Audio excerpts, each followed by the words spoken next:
Hey everybody, welcome to another edition of Humor Mill TV. Your host Frank Holder, sitting here with the great Wayne Stamps. Now, of course, obviously, a lot of people are not going to know his name or his face because he is a behind-the-scenes guy. And when I mean behind the scenes, I mean writer, I mean producer, and which brings me into my very first question, bro. How come you haven't directed, or have you directed and we just don't know? I've directed once. Okay. I directed a short film, probably almost 10 years ago at this point.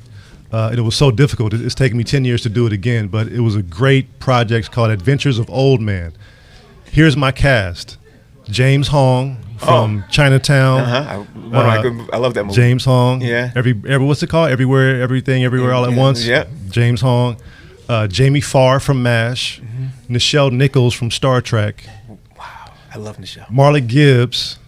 Love her too. So, I mean, you can't, that, for my first time directing, to have those people, I don't know how you legends, did it. was incredible. I don't know how you did it. But hey, we're on the set right now of Real Writers of Hollywood, which literally seems to be a podcast from the Real Husbands of Hollywood. Now, ultimately, a lot of people are going to look at this and ask, how'd that come about? What was your thought process in getting this started? How did we get from the idea, thought to here, and what was the ball that started the whole thing to roll? Well, we have this insane group chat, some of our writing staff from Real Husbands, and we are constantly joking about, TikTok videos, Instagram videos, just, we're all pitching out jokes, and it just goes on. Our group chat is like this infinite, amount of jokes. So we just wanted to like bring that joking, comedian, comic energy and back into our writer's room. Right. This actually is not connected to Real Husbands, but we took the energy of our writers, some of our favorite guys to work with, Chris Spencer, Buddy Lewis, Johnny Mack, Joey Wells, and myself. And we just wanted to like recreate that energy we had in the room and kind of bring the audience into what it's like to be in just a black ass writer's room and joking about everything, talking about each other, clowning each other, but it's all family and it's all love. And we just wanted to like let people in on what that feels like. But we didn't want to just sit around and clown and joke and, talk about Johnny Mack going to jail. And we didn't want to do just that. We wanted to actually inform our audience. And so we talk about tech. We talk about black folks who are doing things in the community. We talk about, us. We're trying to introduce us to us. There's some great people doing great things. Like we had Jason Maiden. This brother is the chief designer he's a chief design officer for Jordan Brand. So when you have people like that, some people may know him. A lot of people may not know him. So we want to try to bring the audience into that kind of awareness and just highlight us, highlight black businesses. See, you're starting something, and that's why I wanted to sit down with you. You're starting something that a lot of people are not familiar with, and I'm only saying this because there have been black writers in some really great show behind the scenes from really great shows for years, hell, for decades. Right. You know what I mean? You could literally go back as far back in the 60s and things like that, and of course there weren't that many. But now you fast forward to 2025, what can we take away from what people have missed over the years to what you're doing and what you're trying to implement to the writers in the industry now? Well, I think, this is my own personal opinion, but I think we probably have one of the funniest shows, but behind that was one of the funniest writers' rooms in the history of Hollywood. That's just our personal opinion, and people who've come into the room have said that. That might sound bold and arrogant, but it's just we're just being us. We got Chris Spencer, one of the funniest comedians of all time in my book. Johnny Mack, Buddy Lewis, Joey Wells, who opens for Kevin Hart, myself. So when you get that kind of energy, that kind of funny in the room all at the same time, it's explosive. So I think we're trying to bring that energy. And I've been in a bunch of writers' room, worked on a bunch of shows. And even Ralph Farquhar, we had Ralph on the podcast the other day. And, a guy who started it on Happy Days said this was by far the funniest room I've been in. I taught a class, actually taught about 4 or 5 classes at Harvard. I did the broadcast journalism room, and the consistent question from a lot of writers was coming out was, how do we break in those rooms that are out there right now? It seems like things are basically, around with clicks and things like that. They're trying to figure out how do they get from there to where you are, and ultimately, especially in today's environment of what entertainment actually is. So if you're standing there and you replace me in front of a bunch of writers who are trying to be the writers in television, what do you tell them? You have to sacrifice wanting to earn a bunch of money right away. I started off as a production assistant, getting lunch, cleaning out the refrigerator, going to pick up parts for the, for the camera crew. I did everything. Delivered scripts, 4 o'clock in the morning. I started from the bottom that's the entry level position as a production assistant. Moved up on Moesha, by the way. Worked up to writer's assistant, did that for far too many years. but didn't let that stop me. Went to a script coordinator, you know, talked, you know, sat in the writer's room and soaked up all that energy. I was on Moesha. We had Ralph Farquhar. We had Felicia Henderson. We had Mara Brock-Akil. We had Sylvia Cardenas, who does, what's the Disney show? Elena of Avalor. We had all these incredible writers, and I'm just sitting there typing notes and soaking up all that information and watching Ralph and Sarah and Vita, you know, learning how to run a room. How they deal with personalities, how Ralph's work ethic, his attention to detail, his like, hey, the script's not ready, but it's 2 a.m, the script's not ready. We're gonna be here till 4. You know what I mean? So learning, like, you have to be able to do that in order to be successful. See, it's really interesting that you say that, because the way the entertainment industry is changing, it seems like writers are going to even be more important. I'm not sure yet, because I think the industry is continuing to change. Obviously, with the way television is changing, Hollywood's changing. Does that stuff still apply, do you think, to even people who are trying to do be their own content creators and trying to make it as their own content creator overall, making their own films and do their own? Well, I think there's 2 different things. I think, you know, when you're doing a major TV show and you have a writer's room and a huge production, that's different from just creating content. You know, doing content, you're kind of like your own, you know, your own boss. You can kind of make things how you, but when you're working for a studio or a network, there's a whole different machine that goes behind that. Right. You know, a showrunner not only just writes and works in the writer's room and does scripts, they have to, you know, they have to be in charge of the wardrobe department, hair and makeup. They have to be in charge of editing, production design, casting, then come back and work on scripts. Then we got to go location scout. We didn't get that location. So-and-so's actor, his deal didn't close. It's nonstop. There's a lot to it that people don't know about. So when you get these independent content creators who want to come in and be the executive producer, they're not ready for that yet. They haven't had to do that, you know, to that on that big of a scale.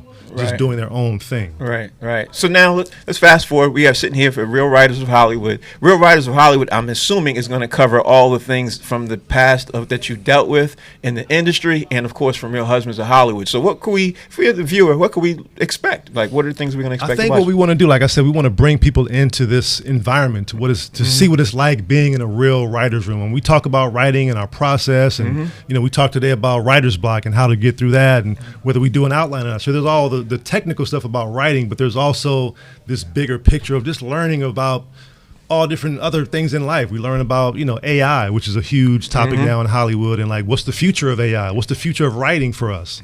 Are we going to lose our jobs? Like, how important will we be as creatives? We talk about, we got a financial advisor coming up. We're talking about what's the best way to spend our money. You know, we're creatives. We get a residual check. What should we do with that residual check? What's the best next action? Right. I think all those things are important. So we want to just educate people, entertain people, inform people, have fun, hang out with our friends. And I think we've just built this environment. We got this black-ass writer's room. We got some of our friends, people who've passed on. We got the incredible Billy Washington, the legendary stuntman, stunt coordinator. We got, you know, David A. Arnold, who was in our room for a while at Real Husbands. Incredible comedian. You know, we got Art Evans, Wookie from Soldier Story, which we quote all the time, which is why we got Soldier Story up on the wall.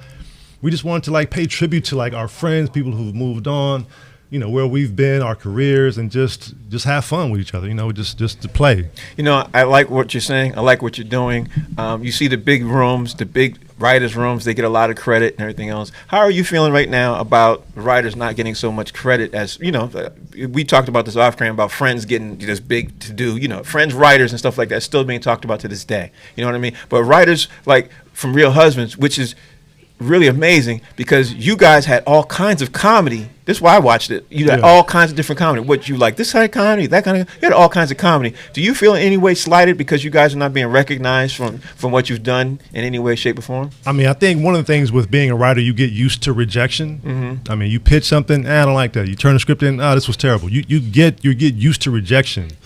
But it does sting a little bit. We're not going to be hurt, but it stings to not be nominated for an Emmy when you got the #1 comedian in the world starring on your show. Right. You got JB Smoove, who Curb might get nominated. He's on that show, but we don't get that same, you know, the same look. So I think it's offensive, and honestly, it's offensive that we don't get the same love that, you know, predominantly white shows get. Ted Lasso. Right. I'm like, you telling me Ted Lasso's funnier than Real Husbands of Hollywood? I don't think so. Right.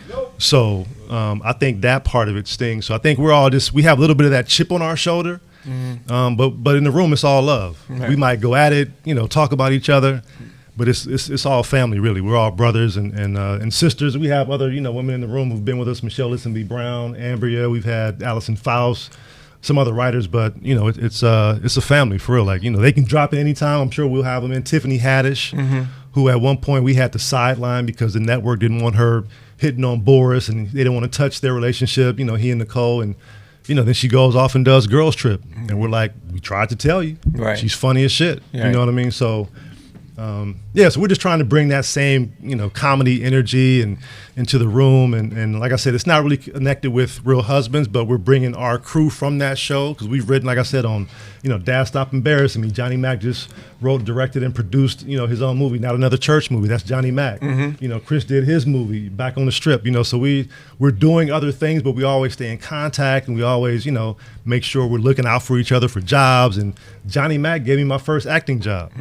He's like, man, I'm in the room, man. You funny, man. I know you do different voices. I want you to do this character. I don't know, Johnny Mac. Just put yourself on tape. And I didn't do it for a while. I was like, let's see if he just stopped calling me.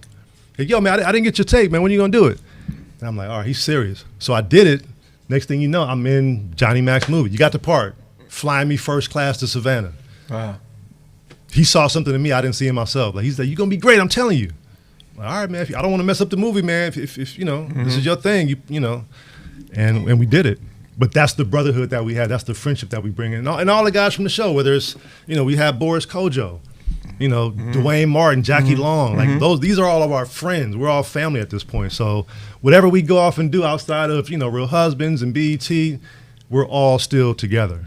I look at some podcasts, last question, by the way. I look at some podcasts and I see how they transform. They start as one thing and they transform to other things because obviously they're getting a lot of hits, right. And they're running short on content or ideas and things like this. If this show is to morph into something else, which direction do you see it going to? Leaning into what? I mean, we'll probably stumble upon some new show idea in here, and we'll go off and write that together and create something brand new and hit the audience with something hilarious. I mean, but I think at this point we want to just build this. We want to keep getting incredible guests and introducing our audience to new people they hadn't heard of. Right. And new things they don't, probably think about or talk about, or things that they talk about, but we're going to talk about it in our way and make it funny and see a different angle to it. So, I'm just excited. I'm excited for the audience because, I watch a lot of podcasts and there's a lot of people talking about sports and talking about relationships and there's, popping balloons and all that, which is great.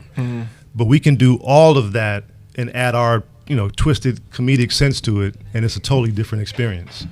Well, Wayne, thank you for taking out the time. I appreciate it. This is Frank Holder, Humor Mill TV with Wayne Stamp. Before you go, Frank, man, first of all, anybody watching your show, man, please support this brother. This brother has been dedicated to black comedy for so long.